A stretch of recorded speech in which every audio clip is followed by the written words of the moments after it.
আপনি কি জানেন ইসলামের ইতিহাসে এমন একটি যুদ্ধ আছে যেখানে মাত্র ৩১৩ জন মুসলমান প্রায় ১,০০০ জন শত্রুর বিরুদ্ধে বিজয় অর্জন করেছিলেন? আজ ১৭ রমজান, সেই ঐতিহাসিক ব্যাটেল অফ বদরের দিন।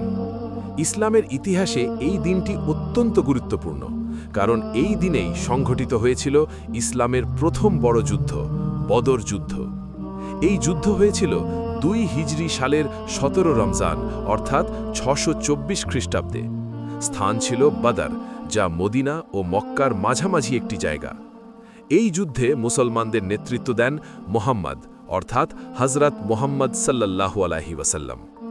মুসলমান ছিলেন প্রায় ৩১৩ জন, আর কুরাইশ বাহিনী ছিল প্রায় ১,০০০ জন। সংখ্যায় অনেক কম হওয়া সত্ত্বেও মুসলমানরা আল্লাহর সাহায্যে এই যুদ্ধে বিজয় লাভ করেন। ইসলামী বর্ণনায় বলা হয়েছে, আল্লাহ ফেরেশতাদের মাধ্যমে মুসলমানদের সাহায্য করেছিলেন। এই যুদ্ধকে গুরুত্বপূর্ণ মনে করা হয় কারণ এটি ছিল ইসলামের প্রথম বড় সামরিক বিজয়।